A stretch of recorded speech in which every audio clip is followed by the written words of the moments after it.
How many hours are left until Starmer's resignation?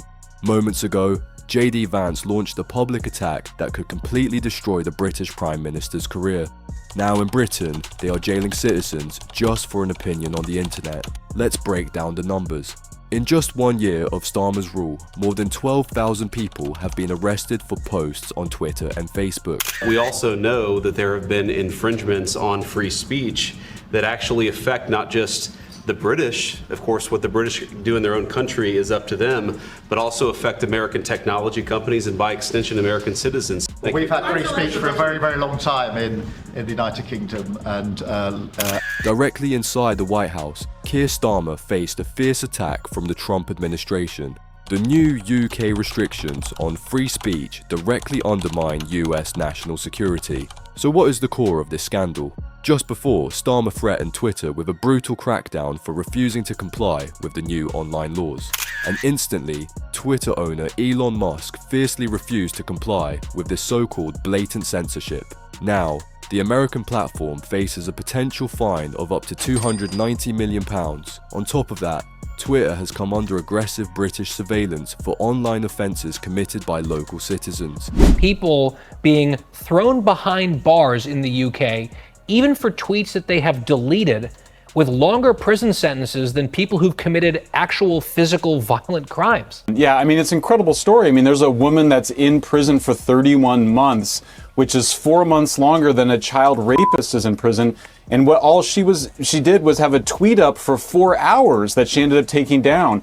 This is a sweeping crackdown on free speech in Great Britain that we have not seen anything like in maybe hundreds of years. That's why Starmer was accused of building an online dictatorship in the UK.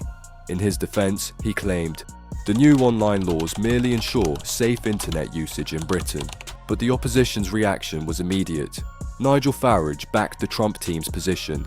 Echoing JD Vance's words, he added, "Britain justifies blatant censorship under the guise of child safety." Almost immediately after, more than 80,000 protesters flooded the country.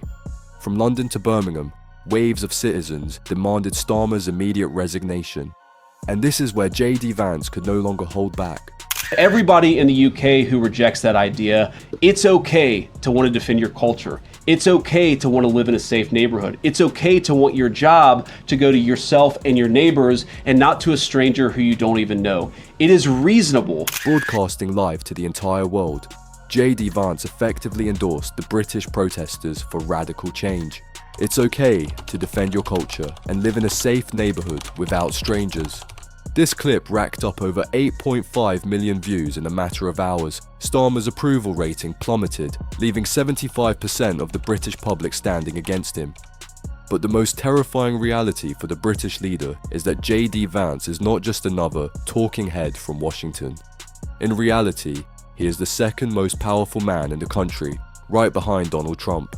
Analysts have noted that when the US president is bound by diplomatic protocol, JD Vance serves as his uncensored mouthpiece. But following Starmer's next public address, political analysts are now predicting a 90% chance of his resignation. I am announcing this government will make a new free of charge digital ID mandatory for the right to work by the end of this Parliament. Let me spell that out. You will not be able to work in the United Kingdom if you do not have digital ID. You will not be able to work in the UK if you don't have a digital ID. Starmer is now demanding that every single citizen acquire a so-called digital ID. In just 3 hours after his speech, Britain was already being compared to George Orwell's 1984 dystopia. Opposition leader Nigel Farage went on the attack. Digital surveillance has begun. They will know exactly where you go, where you spend your money, and what you watch on the internet. Almost immediately, during a tense parliamentary session, Starmer was accused of enforcing a two-tier policy. The opposition immediately claimed that the vast majority of those 12,000 online arrests involved Britain simply expressing so-called radical opinions. American observers are currently documenting hundreds of terrifying cases across the country. From Manchester to London, desperate local parents face severe legal consequences for merely venting their frustrations on the internet. Whenever their children face attacks by certain specific demographics, these frustrated mothers and fathers often post so-called too radical comments on social media. Within a matter of hours, officers arrive at their doorsteps. Suddenly, ordinary taxpayers find themselves charged under multiple statutes. Accusations usually include inciting ethnic hatred and spreading religious intolerance. The particularly shocking case involved a British mother who was handed a 3-year prison sentence for a single deleted post in Twitter after shocking attack on her child by individual from specific group of people. Meanwhile, Nigel Farage has furiously highlighted a glaring double standard in how the law is applied. According to opposition leader, police hesitate to act when certain minority groups publicly call for radical actions on British streets. Such hypocrisy has enraged working-class communities nationwide. Critics continuously accuse Starmer of misallocating vital law enforcement resources to monitor social medias as Twitter and Facebook. Taxpayer money is allegedly being wasted on scrolling through online accounts rather than actually securing dangerous neighborhoods. Statistically, a violent stabbing attack is recorded somewhere in the country every single 11 minutes. Usually these attacks include so-called zombie knives and machete. Yet according to Farage, Downing Street seems more concerned with policing civilian keyboards than stopping actual blade violence. Washington has taken careful note of this bizarre prioritization. Even America, Britain's historically closest ally, is publicly acknowledging that these new internet regulations have crossed a dangerous line. If the Donald Trump's team considers your domestic policies too extreme, it might be time for the Prime Minister to deeply reconsider his strategy. JD Vance's remarks deliberately amplified this exact sentiment to a global audience. Conservative voices across the Atlantic view this policing model as a complete betrayal of basic democratic values such as freedom of speech. Citizens are reportedly terrified to even like controversial posts online out of fear of state retribution.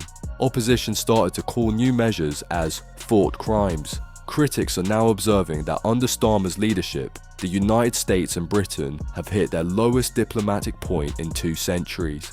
Within the halls of the Trump administration, there is absolutely zero tolerance for a prime minister who practically ignores the endless border crisis.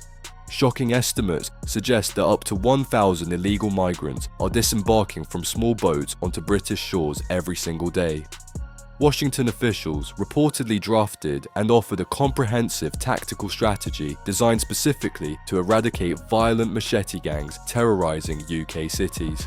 Opposition figures repeatedly point out that local residents already know the exact locations of these criminal headquarters across East and South London. Specific neighbourhoods have witnessed an absolutely terrifying 250% explosion in violent crime over just the last few months.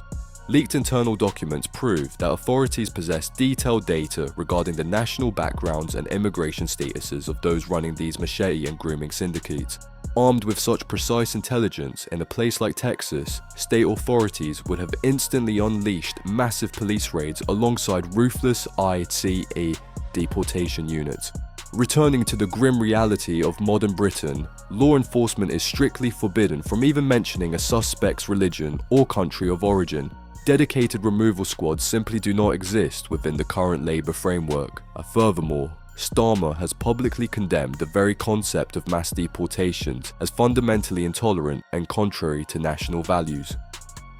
Ordinary citizens who merely suggest sending dangerous foreign criminals home are immediately branded as extreme far-right agitators. This toxic label is applied even to terrified mothers whose own daughters are too scared to walk outside after dark. Crossing of the invisible ideological line on social media carries devastating real-world consequences for the working class.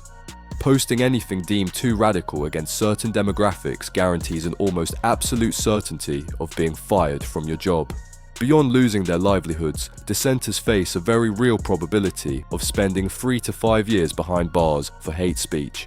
Such punishments have created a chilling atmosphere of silence across towns that once prided themselves on freedom of expression.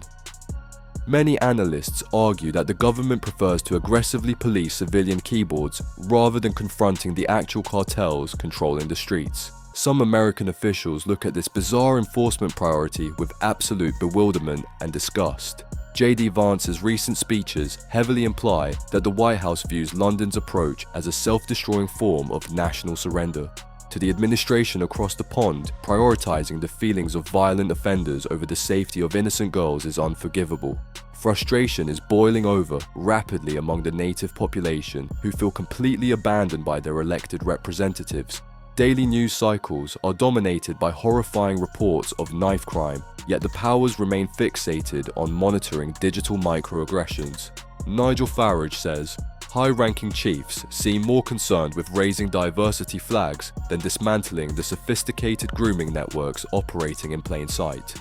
Whistleblowers have desperately tried to warn the public that political correctness is actively shielding predatory gangs from justice.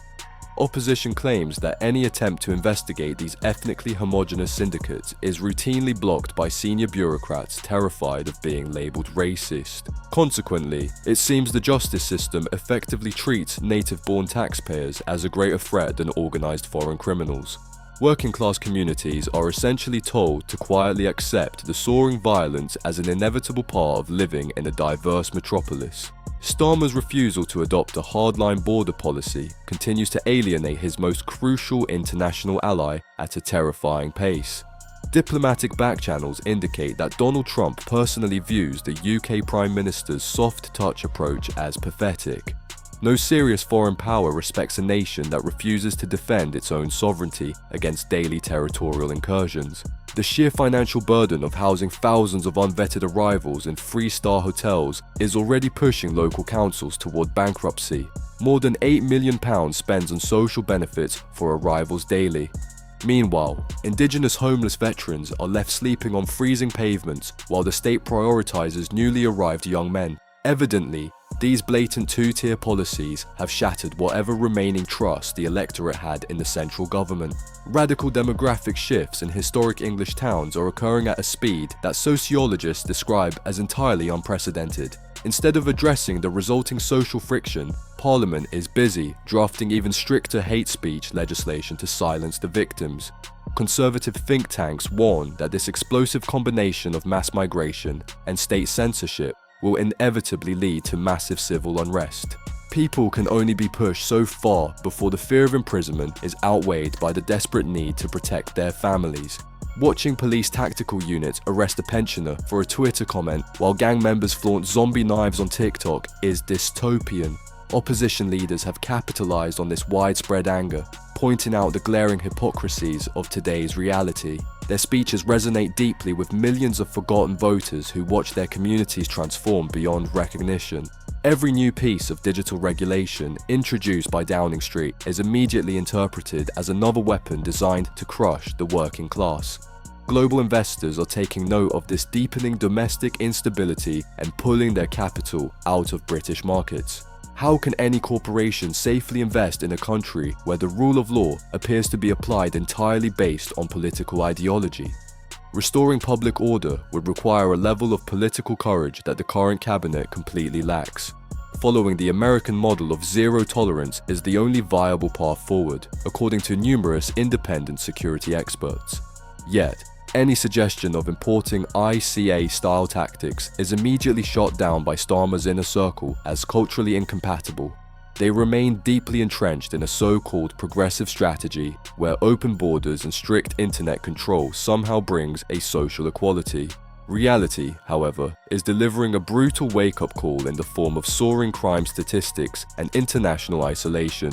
Critics warn, if the British Prime Minister does not radically alter his course, the nation faces a completely irreversible cultural and economic decline. Trump's threatened tariffs are just the beginning of the punitive measures waiting to be unleashed upon a non-compliant London.